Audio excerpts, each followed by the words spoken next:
Here we go.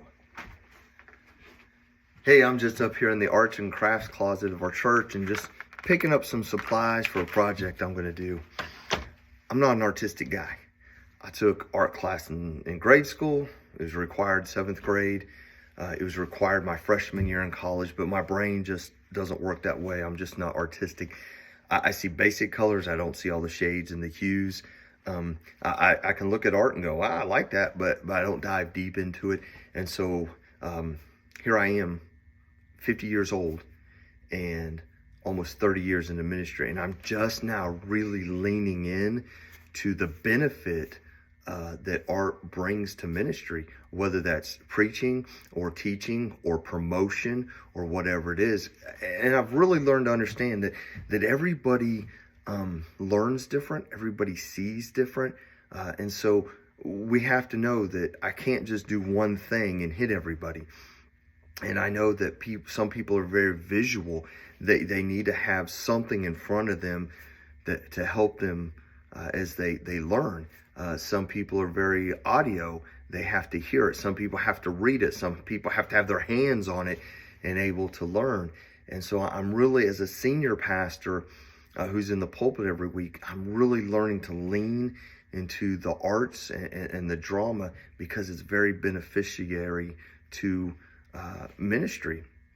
And so let me kind of talk you through what that looks like really from this past week. So we were studying, I was preaching on the anointing at Bethany. So this is where Mary goes into where Jesus and some other people are having dinner, and she has this jar of oil and she breaks it and anoints his feet. Every Friday I send out an email to my church and it just says, this is the sermon title, this is the text, please read the text. And usually I put the cover of the bulletin, so there's the visual. And this week I just happened to link that to a YouTube video on a song that fit very beautifully with my sermon. So on Friday, they got the text, they got the bulletin artwork, and they got a song that goes with it. So 3 different areas of the artistic realm for them. Then on Sunday morning, the way my sermon started, when I went to the pulpit, I had a male reader and a female reader come with me, and I'd taken the first verse of that song, and I asked this guy to read it just kind of as a narrator. And so he got up there just in his Sunday clothes and read the first verse. And when he was done, I read Mark and John's account of the anointing at Bethany. And then for the chorus of the song, which is really Mary speaking, I had a young woman dress the part in costume so she looked like Mary, and she read the chorus. And so it was a very dramatic reading, partially in costume. And so again, there's that artistic component there, which helped people to visualize and to hear from in character the reading. And then in my sermon, I wanted a prop, I wanted a visual. And so talking about the alabaster flask or the jar, I got hold of a bottle and I waxed the top, and I talked about the oil. I talked about the bottle and how that was sealed to keep the aroma and the oil in, and how she had to break the neck to pour that out.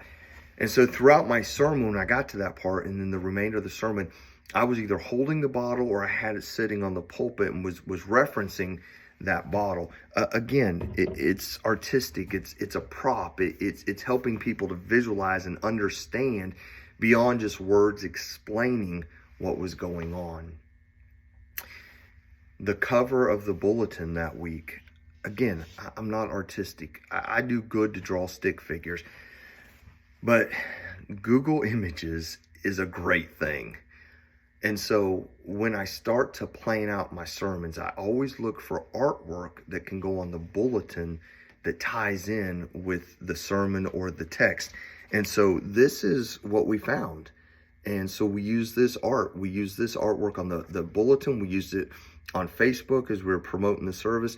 And that's what went out on Friday for my email. And so all those different artistic components kind of work together for that particular sermon. And it helped because, again, we all learn different.